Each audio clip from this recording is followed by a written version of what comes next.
Récit de passants. Les deux amis. C'était le soir de la Toussaint, à la veillée, dans une vieille maison des environs de Plogoff, bâtie sur l'emplacement et avec les pierres de l'ancien manoir de Kerkaralek. On connaît ce paysage funèbre de l'extrémité du cap. À gauche, le morne chemin qui mène vers l'Escoff, la pointe du rail, le gouffre de l'enfer. À droite, la vallée profonde où dort, dit-on, sous les eaux grises de l'étang de Lawal, tout un quartier de la Caris des légendes, et qui s'ouvre vers l'ouest entre les promontoires sinistres du rail et du vent, sur la mystérieuse baie des Trépassés.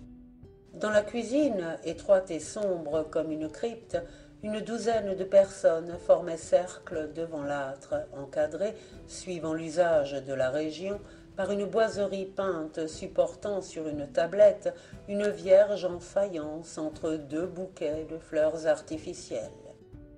Un feu de motte brûlait dans le foyer et remplissait le réduit d'une âcre odeur de tourbe. Les cloches de Plogoff entrèrent en branle, se mirent à teinter le glas de nuit pour la fête du lendemain. Gaïd Dagorn, la maîtresse de la maison, donna le signal de la prière et commença la série des De Profundis pour tous les parents défunts. Les oraisons se succédèrent tant que dura le glas. Puis, quand les voix des cloches se furent tues dans le lointain, il se fit parmi les assistants un long silence. Le grand bruit de la mer semblait par instants tout proche, comme si les lames fussent venues battre contre les murs du logis. Gaïd, après s'être signé une dernière fois, interpella une espèce de colosse au poing velu assis en face d'elle, de l'autre côté de la cheminée. « Ça, Taupier, dit-elle, puisque vous êtes des nôtres ce soir, contez-nous une histoire de votre pays de Comana, là-bas, à l'intérieur des terres. » L'homme fit entendre un grognement, un ron inarticulé. Puis, comme la ménagère insistait, « Tout de même, prononça-t-il, seulement ce n'est pas une histoire, c'est une chose arrivée. » Et il commença d'une voix posée, un peu sourde. À Rosvelen, en Cisin de la montagne, vivait il y a quelque 25 ans un fermier du nom de Jean Blaise, qu'on appelait encore Blaise du Ménez, pour le distinguer d'un de ses cousins qui habitait le bourg. Je l'ai connu, c'était un homme laborieux et sage. Ses terres étaient les mieux tenues qui se puissent voir à 10 lieues à la ronde. On disait de lui que le beau blé venait aussi aisément dans ses champs que la fougère dans les champs des autres. Le vrai, c'est qu'on eût fait bien de la route avant de trouver un travailleur aussi capable, aussi entendu. Mais son fils, Noël, élevé à son école, lui était, il faut le dire, d'une aide singulièrement précieuse. Quel beau gars, solidement découplé, et si attaché à sa besogne, l'esprit sérieux avec cela, trop sérieux même. Son père le morigénait souvent à ce propos. Tu ne prends pas assez de bon temps, tu réfléchis trop, va donc au pardon avec les camarades et danse, et amuse-toi. Lui souriait, se contentait de répondre doucement « Que voulez-vous? Je suis comme je suis. Mon plaisir n'est pas où est celui des autres, voilà tout. D'ailleurs, je ne suis pas seul de mon espèce. Est-ce que Even sous ce rapport n'est pas tout mon portrait ?» Le vieux Jean Blaise alors de conclure « Ce qui me déplaît chez toi ne me plaît pas davantage chez ton Even. » Mais, me demanderez-vous, qu'était-ce que cet Even? Voici. C'était un jeune homme du même âge que Noël Blaise et son inséparable. Son père avait tenu jadis la ferme de Kéranroué, dont les terres touchent celles de Rosvelen. Mais le pauvre René Mordelès, c'était son nom, quoiqu'il fût lui aussi un maître laboureur, avait toujours été desservi par la malchance.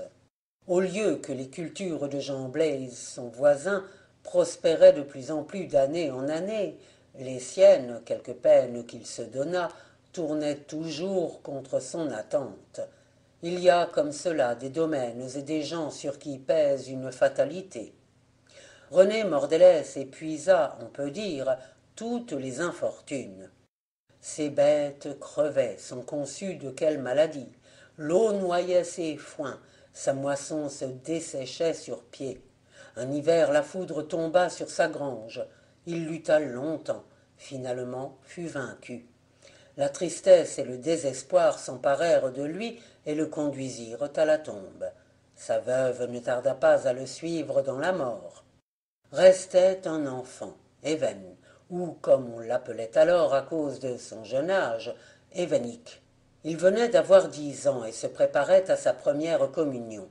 Sur les bancs du catéchisme, il s'était lié d'amitié avec Noël Blaze. Ensemble ils allaient au bourg, ensemble ils en revenaient. Le soir de l'enterrement de René Mordelès, Noël dit à Even, « Tu n'as plus de chez toi. Veux-tu demeurer avec nous à Roswellen? Tu y serais comme dans ta propre maison.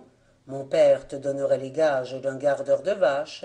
Tu deviendrais comme mon frère et nous ne nous quitterions plus. » Le lendemain, Even Mordelès s'était installé chez les Blaze. Et à partir de ce moment, en effet, Noël et lui ne firent plus un pas l'un sans l'autre.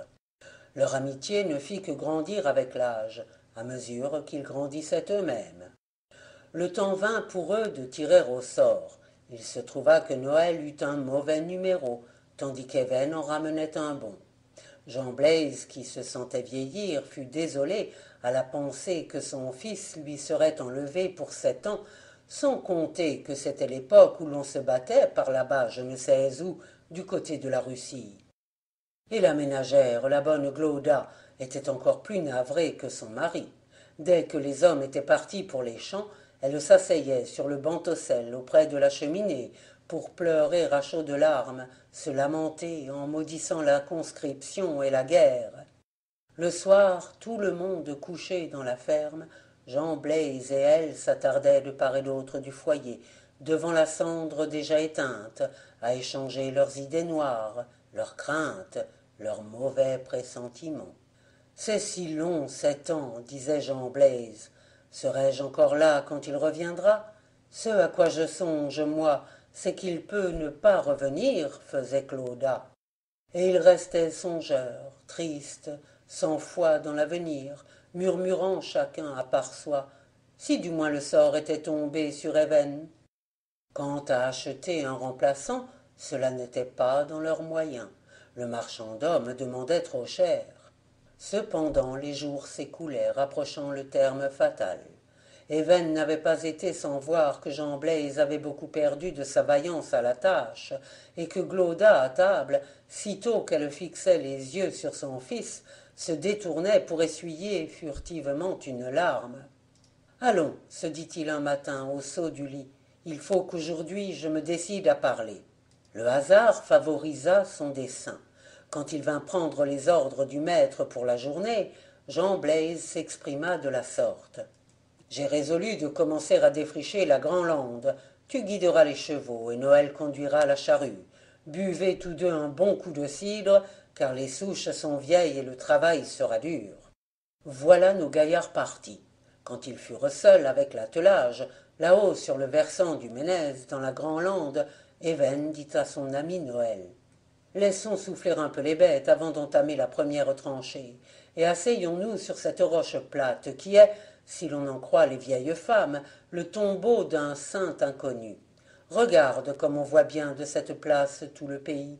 Comme tu prononces ces paroles d'un ton étrange, prononça Noël, ta voix tremble. Peut-être car mon cœur bat avec violence. Pourquoi ? Parce que j'ai une demande à te faire et que j'ai peur que tu me refuses.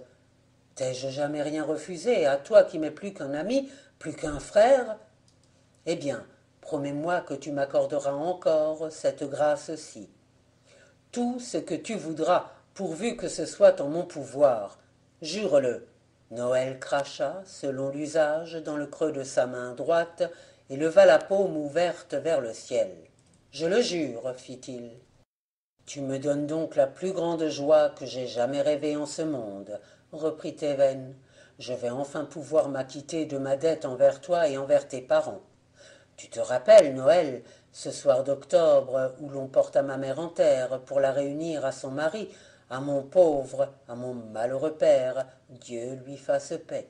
Je sanglotais au pied de la tombe, suppliant Dieu de me faire mourir moi aussi, maintenant que je n'avais plus personne, plus rien, pas même un toit, puisque la vente avait eu lieu l'avant-veille à Roswellen et que le nouveau fermier attendait avec ses meubles dans la cour, tandis que le cercueil de la défunte franchissait le portail.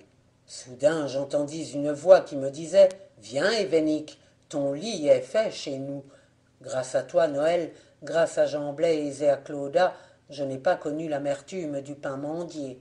J'ai eu la nourriture du corps et cette autre nourriture, la plus nécessaire de toutes, celle de l'âme.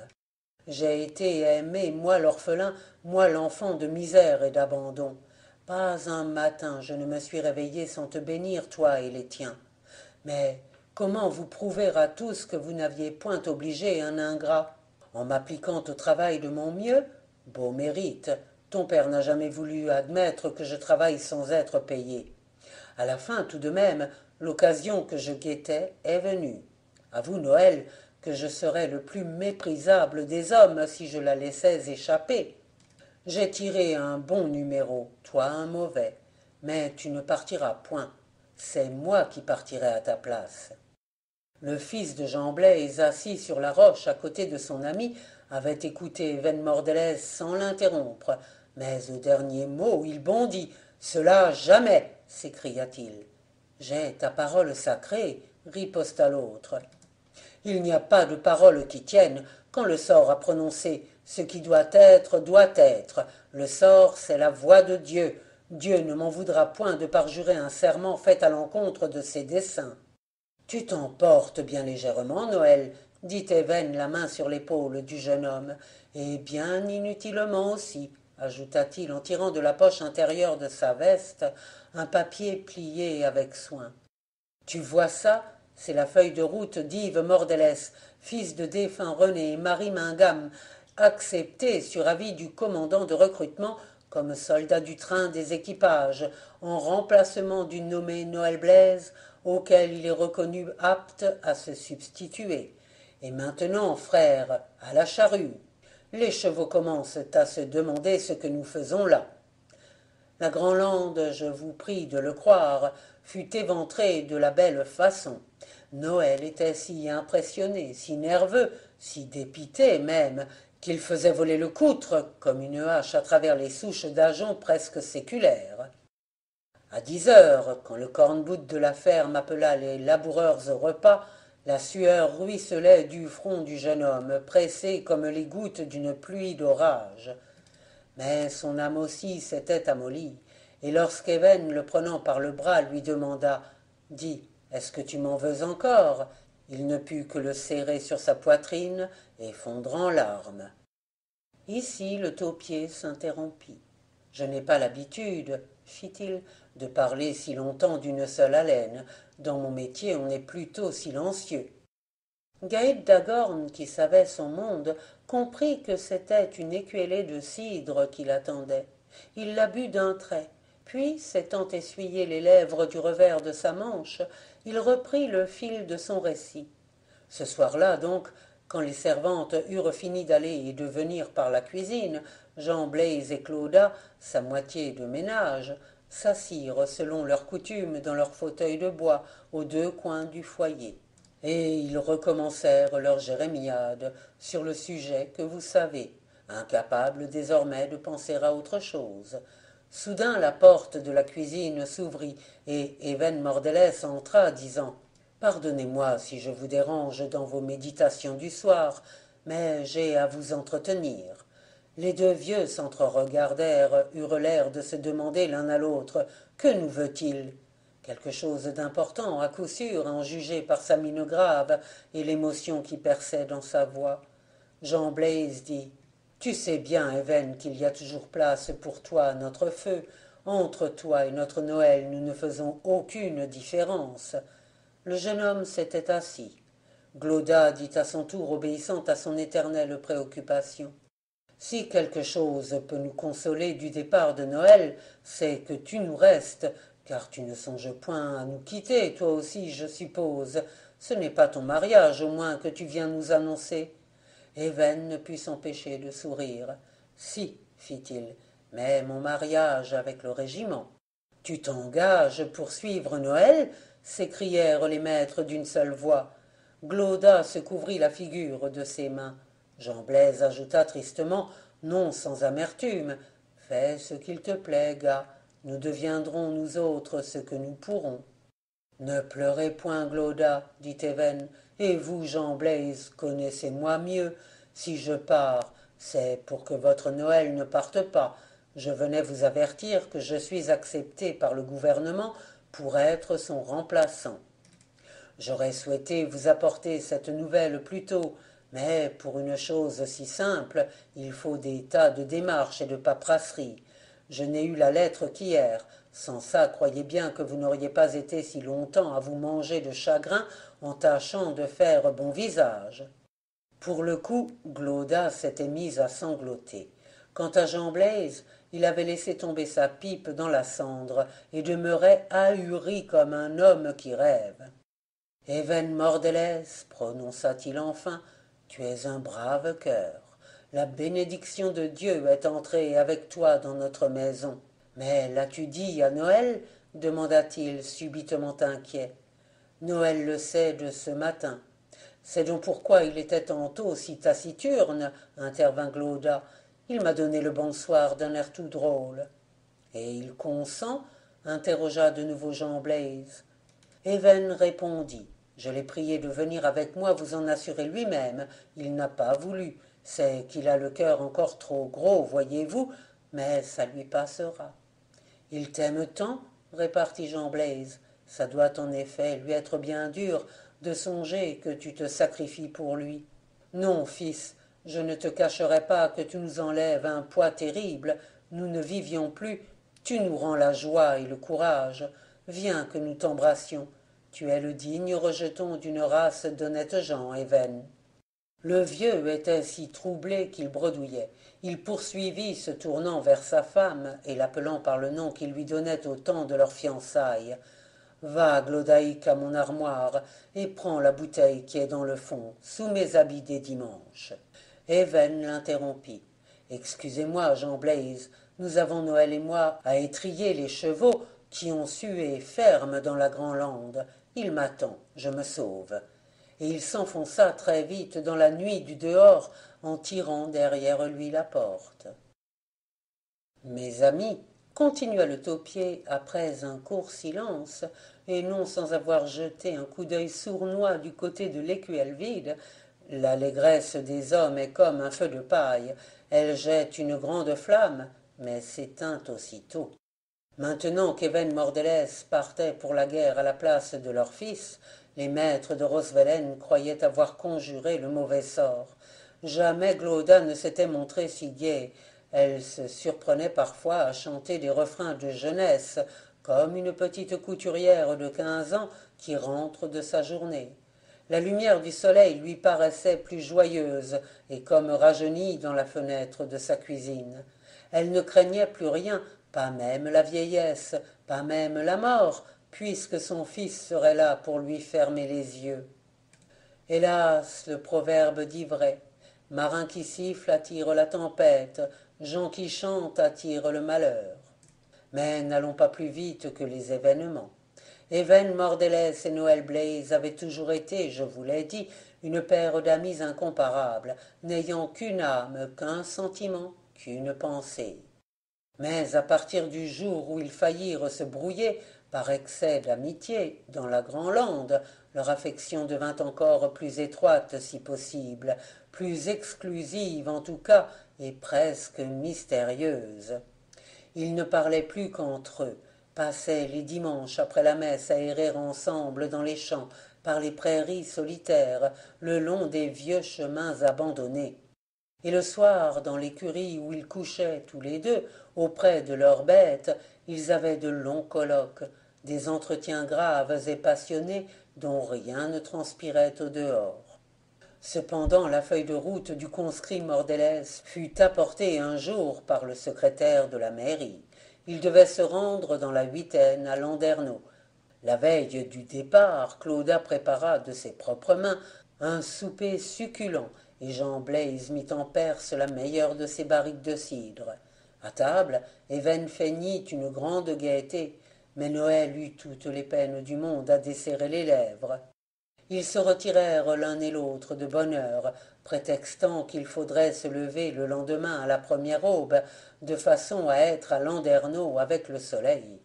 En réalité, ils ne se couchèrent point de toute cette nuit-là, restèrent assis dans le foin à se faire toutes sortes de recommandations, à se remémorer le passé, à s'entendre pour l'avenir. Cet avenir, Noël en avait peur. À diverses reprises, il avait eu des songes étranges, des intersignes menaçants. Il ne put, a-t-il raconté plus tard, prendre sur lui de dissimuler ses inquiétudes à son ami. La douleur de la séparation le rendait comme fou. En vain, le bon Even s'efforçait de le calmer. À tous ses raisonnements, il répondait avec une persistance farouche. Je n'aurais jamais dû accepter, jamais, jamais. Une voix me l'a dit dès le premier jour, et depuis n'a cessé de me le répéter. Ce n'est pas 7 ans de ton âge, c'est ta vie même que tu me donnes en présent. Et il suppliait. Je t'en conjure, rends-moi ma parole, délivre-moi de mon serment. Il en est temps encore. Reste et laisse-moi partir, comme l'a voulu le destin. Vois-tu, si tu ne revenais pas, si tu étais tué là-bas dans les contrées lointaines, j'en perdrais la raison, je me tiendrais pour damné, j'aurais ton sang sur moi comme sur Caïn le sang d'Abel. Les champs que nous avons labourés ensemble, les arbres qui nous ont versé leur ombre, les chemins où nous nous sommes promenés côte à côte, ces chevaux que voilà, Even, qui nous regardent et qui m'écoutent, tout me crierait malheureux, qu'as-tu fait de ton frère? Noël, Noël, je reviendrai, sois-en sûr, affirmait Even, remué jusqu'aux entrailles. Noël Blaze eut une idée singulière, une idée insensée, épouvantable. Tu reviendras, dis-tu? Eh bien, jure-le que tu reviendras. Ses yeux jetaient des flammes. Even répondit doucement. Y songes-tu, ami? Ce serment, si je te le faisais, dépendrait-il de moi de le tenir? J'admets que cela dépende de toi. Oh, alors sois content. Je jure des 2 mains. Vivant ou mort, n'est-ce pas? Even, à cette question, frissonna, comme frôlé d'avance par le coup de faux de l'encou. Il prononça néanmoins d'une voix ferme, sur le ton solennel qui convenait à un pareil engagement. Vivant ou mort, je le jure. C'est bien, nous sommes quittes, dit Noël. Maintenant que j'ai ton serment, je ne me repens plus du mien. Il n'avait pas achevé ces mots que la lanterne qu'ils avaient laissé brûler toute la nuit, suspendue à un des râteliers, s'éteignit brusquement, faute de suif peut-être, peut-être aussi pour une autre raison. La Blanchonne, une vieille jument, se mit à rêver tout haut en gémissant, oppressée par quelque cauchemar, et dans la cour un coq chanta. C'est le jour, dit Even, le jour des adieux, murmura Noël chez qui succédait au délire un morne apaisement. Et il s'approcha de la Blanchonne pour lui passer le licol, car c'était elle, la brave bête, qu'on avait coutume d'atteler au char-à-banc dans les grandes occasions, et qui devait mener le soldat neuf jusqu'à Landerneau. Un rayon de lumière grise commençait à filtrer par l'unique lucarne, tandis qu'Even faisait un paquet de ses meilleures hardes et chaussait une paire de bas de laine inusables, tricotés à son intention par Glauda. Noël lissait le poil de la jument, débrouillait sa crinière chenue, teignait d'un peu de noir de fumée ses lourds sabots, inspectait ses fers. Moins d'une heure après, les 2 amis roulaient à travers la montagne vers Landerneau. Et au moment où l'Angélus du bourg sonnait midi, Noël Blaze rentra seul à la ferme. Tout s'est bien passé, lui demanda son père en lui donnant la main pour dételer la Blanchonne. Très bien, répondit le jeune homme d'un air distrait, les yeux et la pensée ailleurs. Il suivait mentalement, à des lieues de là, le fuyant panache de fumée d'un train en marche, emportant l'autre moitié de son âme très loin vers l'inconnu, vers le poignant mystère, et peut-être pour jamais. Gaïd Dagorn fit à cet endroit le taupier. Le plus difficile me reste à dire. La vieille qu'à peine remplit l'écuelle, et de nouveau le conteur la vida sans désemparer, avec une majestueuse aisance. Puis il continua les mains croisées, les coudes aux genoux. Vous pensez bien que le départ d'Ewen Mordelès, s'il fit un grand trou dans la vie et dans les habitudes de Roswellen, ne changea rien au cours des saisons. Le printemps vint avec ses fleurs, l'été avec ses moissons, l'automne avec ses fruits, et l'immense horloge du monde, qui ne s'émeut guère des choses humaines, promena tranquillement comme par le passé, d'un bout de l'année à l'autre, son balancier invisible et silencieux. Noël travaillait avec rage pour tâcher d'oublier, mais il gardait un front triste, parlait peu, semblait vivre dans sa propre maison comme un étranger. Une fois il eut une colère terrible. Sa mère ne s'était-elle pas mis dans la tête qu'une bru gentille, aimable et sage chasserait du logis le mauvais air, lui rendrait sa gaieté d'autrefois et ramènerait le sourire sur les lèvres fermées de Noël. Elle avait jeté son dévolu sur une gracieuse héritière, la fille des Ménoux, et elle s'en ouvrit un jour à son gars. Plût à Dieu qu'avant d'articuler le premier mot, elle se fût fourré un bouchon d'étoupe dans la gorge. Noël s'était soudain dressé, très pâle, les yeux pleins de foudre et d'éclairs, et lui qui avait toujours été le plus doux des enfants, c'est à peine s'il put retenir un blasphème. Une fourche qui l'emmanchait se brisa dans ses mains comme un fétu. Il étouffait. Il se précipita dehors et, toute cette nuit et le jour suivant, il erra dans la campagne d'hiver, sous la rafale, sous les mornes tourbillons de neige. Quand il reparut à la ferme, il dit « Pardonne-moi, mère, j'ai commis un manquement grave envers toi, mais je t'en prie, laisse-moi le soin de gouverner ma vie à moi seule. » Glauda avait le cœur gonflé de larmes. Elle ne leur donna cours que lorsqu'elle fut couchée dans le lit clos auprès de son mari. « Tu verras, soupirait-elle à travers ses sanglots, un malheur rôde autour de nous. Nous pensions l'avoir conjuré, et voici qu'il est à notre porte. J'ai peur. » Jean Blaise essaya de raisonner la pauvre ménagère. Il ne la rassura point, car il tremblait lui-même, agité de sombres pressentiments. On entrait dans les mois venteux. Déjà l'hiver s'éloignait, courbant son vieux dos, vêtu de misérables nuages en haillons. Toutefois, il n'avait pas encore disparu derrière les croupes brumeuses des Ménés. C'était un samedi. Tout heureux d'avoir reçu le matin une lettre d'Ewen datée de 15 jours auparavant, dans la tranchée sous Sébastopol, Noël était sorti de sa réserve ordinaire, s'était montré presque gai pendant le repas, et finalement avait fait à haute voix la lecture de la lettre devant un auditoire composé de ses parents, des domestiques et de quelques voisins venus pour la veiller. Even annonçait qu'il se portait à merveille, qu'on allait prochainement donner l'assaut, contait en peu de mots de menues histoires du siège, et demandait à Noël de lui écrire de longues nouvelles. Il s'informait de tout et de tous, des gens et des bêtes, des labours aussi, voulait savoir si le défrichement de la Grande-Lande avait produit les résultats espérés, et si le blé noir qu'on y avait semé avait été d'un bon rendement. Noël lut de la première ligne à la dernière, et même la signature. Puis il dit « Je vais lui répondre tout de suite. Bonsoir. » « Tu lui enverras nos bénédictions, s'écrièrent Jean Blaise et sa femme, et nos souhaits de prospérité, firent les voisins, les valets de ferme, les servantes.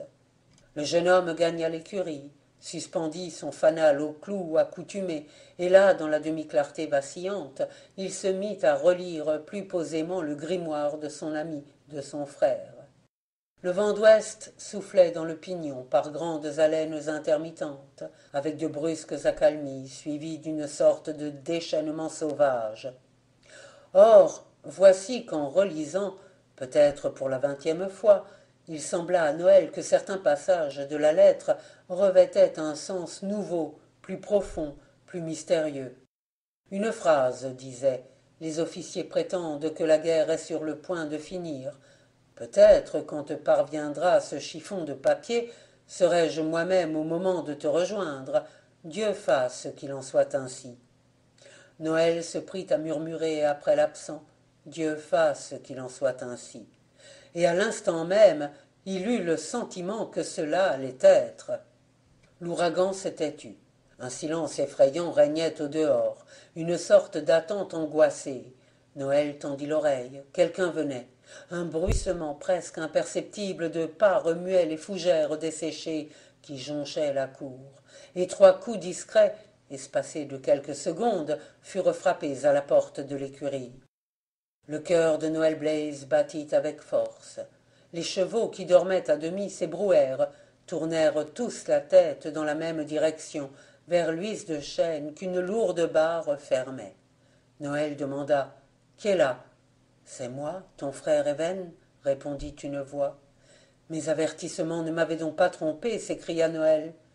Et il se précipita pour ouvrir. Dans le cadre de la porte, sur le fond orageux du ciel qu'une lune aux 3/4 noyée éclairait de teintes sinistres, il vit Even, mais combien différent de celui d'autrefois. C'est à peine s'il put le reconnaître. Le malheureux était revêtu de son uniforme de soldat, mais des plaques de boue souillaient son pantalon, sa tunique, comme s'il avait dû se traîner longtemps à plat ventre par les routes détrempées. Ses traits défaits trahissaient des fatigues surhumaines, et dans la profondeur sombre des orbites, ses yeux brillaient d'une fièvre étrange. « Tu vois, dit-il en esquissant un vague sourire, je tiens ce que je promets. Va, mon doux Noël, ce n'a pas été aussi facile que tu pourrais le croire. Ton accoutrement le montre assez, fit Noël en l'attirant sur sa poitrine. Mais, s'exclama-t-il soudain, qu'est-ce là? Du sang? Even de mon cœur, serais-tu blessé? Du flanc gauche du soldat, un peu au-dessus du rein, pendait un large caillot rouge. Noël reprit. Tu dois souffrir horriblement. Il faut faire lever les gens de la maison. Nous allons te soigner ça. Je ne souffre plus, dit Even. Je ne me souviens même pas d'avoir souffert. Ou si je souffre, ajouta-t-il, c'est d'autre chose. Eh, parle donc, que je te soulage. Me soulager, tu le peux. Mais le voudras-tu? Ah, ça, tu es Even Mordelès. Je suis Noël Blaze et tu me poses une pareille question? Si tu voyais clair, tu t'étonnerais peut-être moins. Explique-toi, je t'en conjure. Qu'as-tu? Qu'y a-t-il? Je t'avais fait le serment de revenir, Noël. Je suis revenu, vivant ou mort, avais-tu dit, et j'avais juré, vivant ou mort. Touche ses mains, elles sont glacées. N'en dis pas plus, Even, j'ai compris. Et tombant à genoux devant le fantôme de son frère d'âme, Noël Blaze fondit en sanglots. Avais-je raison, poursuivit le mort, quand naguère je te suppliais de m'épargner un tel serment? Si tu n'avais pas eu cette idée funeste, et si je n'avais eu la faiblesse d'y céder, je ferais à cette heure ma pénitence, là-bas, parmi mes camarades de la fosse commune, sous les étoiles du ciel d'Orient. Et tu ne serais point ici, pleurant à mes pieds, sur celui qui fut si content de partir à ta place, oui, de partir à ta place pour jamais. Noël, cependant, s'était redressé tout pâle. Tu as dit que je pouvais quelque chose pour ton soulagement. Je suis prêt, prononça-t-il d'une voix ferme. Si j'ai dit cela, n'en tiens aucun compte. Adieu, Noël, garde mon souvenir. Je t'ai aimé dans la vie, je t'aime dans la mort. Le spectre d'Even Mordelès se reculait déjà dans l'ombre, mais le fils de Rosvellen, bondissant hors de l'écurie, lui barra résolument le passage. « Tu ne t'en iras pas ainsi, cria-t-il. Je puis de ton propre aveu quelque chose pour la délivrance de ton âme. Eh bien, cela, quoi qu'il doive m'en coûter, fût-ce ma damnation éternelle, je veux l'accomplir, entends-tu, je le veux. De plus impérieux devoirs t'obligent envers ton père et ta mère. Pour l'amour d'eux, au nom du repos de leurs vieux jours, si durement gagnés, Noël, n'insiste point. Parle, te dis-je, ou je me brise le crâne contre ces murailles. Tu l'exiges, tu as tort. J'ai tort, soit, je l'exige. A-t-elle donc la blanchonne au charaban, car nous aurons de la route à faire. Ce n'est plus à Landerneau que nous allons cette fois. Dans le lit clos de la cuisine, Jean Blaise, réveillé de son premier somme, poussa du coude la bonne Glauda. « Écoute donc, fit-il, ne dirait-on pas dans l'avenue le bruit de notre char-à-banc et le trot saccadé de la Blanchonne ?» Assis côte à côte sur le siège de devant, l'ami vivant et l'ami mort franchirent des lieues et des lieues de pays.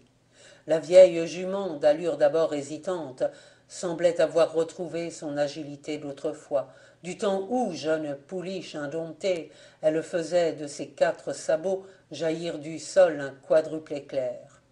Était-ce une route qu'il suivait maintenant? Noël n'aurait su le dire. De vastes horizons muets et tristes s'étendaient en des perspectives flottantes, indéterminées. Çà et là apparaissaient des formes inconsistantes, qui étaient peut-être des nuages et peut-être des arbres. Parfois des oiseaux s'envolaient, des oiseaux fantastiques, aux ailes brunes et ouatées, qui glissaient sans bruit, pareils à des chauves-souris d'une espèce inconnue. Nul vent ne soufflait dans ce désert, l'air dormait, épais et immobile. Une lumière vague éclairait les choses, une lumière qui n'était ni le jour ni la nuit, une lumière comme celle qui semble émaner des miroirs dans un appartement sombre.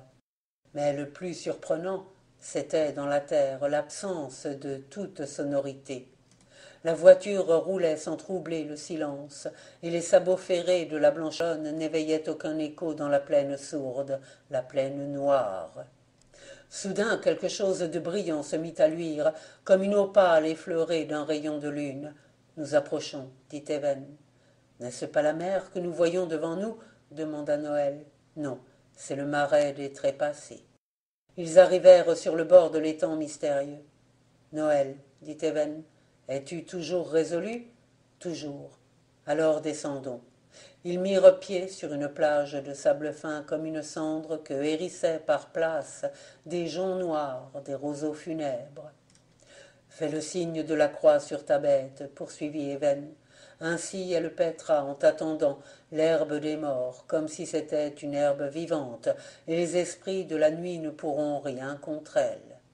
Toi, commence à te déshabiller. Tout nu? Even fit oui de la tête, et se dépouilla lui-même de ses vêtements. Puis, quand Noël eut retiré sa chemise, « Donne-moi la main et marchons. » Ils entrèrent dans l'eau jusqu'à mi-jambe, puis jusqu'à mi-corps. Autour d'eux, des têtes éparses surgissaient, ridaient un instant la surface de l'onde, et de nouveau sombraient. D'aucunes étaient des visages flétris de jeunes filles, traînant de longues chevelures déteintes. D'autres montraient des crânes dénudés et des barbes couleur de soufre. « Tu trembles » murmura Even à l'oreille de son compagnon. « Tu as peur ?»« Non, j'ai froid, extraordinairement froid. »« Eh bien, je brûle, moi. C'est une souffrance 1000 fois pire. Mais il faut expier, vois-tu, il faut expier. » « Expier quoi, Even, toi dont la vie a été pure comme une soirée d'août, toi dont la mort a été le plus simple et le plus entier des dévouements? Je t'ai trop aimé, Noël, ce fut mon crime. Quand l'éclat d'obus fut entré dans mon flanc, Dieu me laissa presque une heure d'agonie pour implorer sa miséricorde avant de comparaître devant son tribunal. J'aurais dû ne penser qu'à lui, mais ce furent des images de Roswellen qui me passèrent devant les yeux au moment suprême, et en exhalant le dernier soupir, ce fut ton nom que j'eus sur les lèvres. Si seulement tu avais hésité à me suivre en ce lieu, tu retardais ma délivrance d'autant de siècles que les sabots de la blanchonne ont frappé 2 fois la terre des défunts. Un flot de larmes inonda les joues de Noël. « Tu as beaucoup de mal ?» lui demanda le fantôme. « Je voudrais en avoir 10 000 fois plus, soupira-t-il. À peine avait-il parlé de la sorte qu'une cloche tinta. Oh, mais des sons tristes à vous fendre le cœur, un glas rapide, puissant, sauvage, un glas inattendu. Even dit, c'est l'Angélus des morts. Retourne au rivage, tu y retrouveras tes vêtements auprès des miens. Ne touche pas à ceux-ci, fût-ce du bout du doigt, fût-ce du bout du pied. Demain, à la même heure, je serai sur le seuil de l'écurie. Va. Noël ouvrait la bouche pour répondre, mais déjà l'ombre de son ami le plus cher, et l'étang de mystère, et la plaine lugubre s'étaient dissipés comme de vaines apparences. Le jeune homme grelottait tout nu au milieu de la grande lande. Ses habits gisaient en tas à ses pieds, et non loin, des lambeaux rouges et bleus, des haillons d'uniforme finissaient de pourrir dans la boue d'un sillon. Très vite il endossa ses hardes et cria « Blanchonna, Blanchonique !» Un hennissement joyeux monta de la route qui longeait le bas de la friche. La bonne jument, toujours attelée, broutait au talus les pousses des jeunes agents. Quand ce matin-là, Noël parut au premier déjeuner, les gens s'accordèrent à lui trouver l'air malade. Il affirma qu'il se portait à merveille. Jean Blaise, lui, demeurait tout songeur, le nez dans son écuelle. Les domestiques partis pour les champs, il dit à son fils « Je te l'ai souvent répété, Noël, mais tu ne prends pas assez de distraction. La lettre que tu as reçue d'Évennes a dû te mettre en repos. Profites-en pour t'amuser un peu. La herse que nous avions commandée à Morlaix au début de l'hiver est prête depuis 3 semaines. Attelle la Blanchonne et fais le voyage. Tu verras par la même occasion la foire de février. Nous sommes au mardi. Je te donne compose jusqu'à dimanche. » Jean Blaise dit cela d'un ton paterne, en homme qui n'en pense pas plus long. N'empêche qu'il avait son idée d'en dessous, et croyait qu'il ne fut pas aussi étonné qu'il feignit de l'être lorsque son fils Noël lui répartit. La Blanchonne, mon père, tire sur l'âge. Elle a fait un brave service, m'est avis qu'il conviendrait de lui épargner les courses longues, et pour ce qui est de moi, je vous avoue que les boutiques de la foire de Morlaix me tentent médiocrement. N'en parlons plus, conclut Jean Blaise. Mais le soir, dans le lit clos, la résine éteinte, il dit à sa femme « Je suis sûr maintenant qu'il se passe quelque chose, et pas quelque chose de bon. Fais comme moi, prie et ne t'endors point. Si nous entendons encore cette nuit le trot de la vieille jument grise, je guetterai demain dans la cour, et dussé-je en mourir, je saurai pourquoi elle sort, où elle va et qui la conduit. » Ils prièrent en silence, l'oreille tendue, et le bruit qu'ils redoutaient, à la même heure que la veille, ils l'entendirent. Les morts sont ponctuels. Évennes fut exact au rendez-vous, et trouva Noël qui l'attendait. La Blanchonne, qui s'était reposée tout le jour, et à qui d'ailleurs cette besogne nocturne semblait plaire, fit sonner ses fers sur le pavé de l'avenue, puis s'enfonça d'une course éperdue dans les routes du pays des défunts, les routes de l'éternel silence. Que vous dirais-je? Il en fut de cette nuit-là, comme de la précédente nuit, à ce détail près qu'Évennes entraîna Noël plus avant dans le marais des Trépassés, et que le gars de Roswellen eut cette fois de l'eau jusqu'aux aisselles. Ce qu'il souffrit, je ne vous le révélerai pas. Lui-même s'efforçait de le cacher à son ami. Pas un gémissement, pas une plainte ne s'échappa de ses lèvres. Il rentra à la ferme si faible que ses jambes pouvaient à peine le porter. Quand il se présenta dans la cuisine, son père dormait encore ou feignait de dormir. Ce fut sa mère qui l'entreprit. « Noël, mon enfant, lui dit-elle, tu dois avoir un secret à me confier. Personne ne nous écoute. Ouvre-moi ton cœur. Tu es le fruit de mes entrailles. Confesse-moi ton mal, je te guérirai. Les mères savent des remèdes, des philtres capables de conjurer la mort même. » Pauvre Glauda, c'était comme si elle se fût cogné la tête contre une tombe pour lui arracher le mystère de l'éternité. Son Noël lui répondit par des paroles douces et tristes, des mots vagues, insignifiants, et elle n'apprit rien de ce qu'elle eût donné son âme pour savoir. La journée s'écoula, le soir vint. Dans le ciel nettoyé par les vents, des étoiles vacillantes s'allumèrent. La vieille maison de Roswellen, si longtemps aimée de Dieu, paraissait plongée dans le repos. Mais sur le banc au sel, près de l'âtre, Glauda égrenait son chapelet de cornes. Dans l'air, Jean Blaise se dissimulait sous l'auvent de l'étable à bœufs, et Noël attendait, derrière la porte entrebâillée de l'écurie, le spectre d'Évennes Mordelais. Accroupie dans sa litière fraîche, la Blanchonne ruminait de lentes, d'obscures idées parmi la respiration forte et chaude des chevaux de labour. « Allons, Noël !» dit une voix plus légère qu'une brise d'été. Le harnais fut bouclé en un clin d'œil, et ils allèrent. Jean Blaise s'élança derrière eux dans la nuit. Jadis, il avait été le plus agile coureur de la montagne. On racontait de lui que dans sa jeunesse, il forçait les lièvres à la chasse. Il faut croire que si ses cheveux avaient grisonné, ses jambes n'avaient point trop vieilli, car il arriva sur la grève de l'étang funéraire, comme Évennes disait à Noël là-bas dans le purgatoire des eaux profondes. Tu as été jusqu'à mi-corps, tu as été jusqu'aux aisselles. Je serai délivré si, ce soir, tu te laisses submerger tout entier. Seulement pour Dieu, clôt tes lèvres, que pas une goutte du marais de la mort n'y puisse pénétrer. Qui a bu de cette onde n'aspire désormais qu'au trépas. Il se fit un silence. Jean Blaise vit s'engouffrer lentement les deux têtes. Il murmura « Je n'ai plus de fils », battit l'air de ses bras et s'évanouit sur le sable couleur de cendre.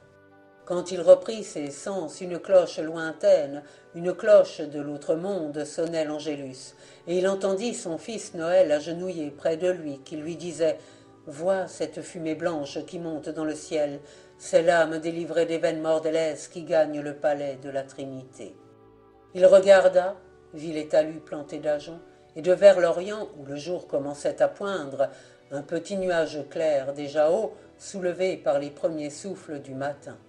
La Blanchonne ramena le père et le fils.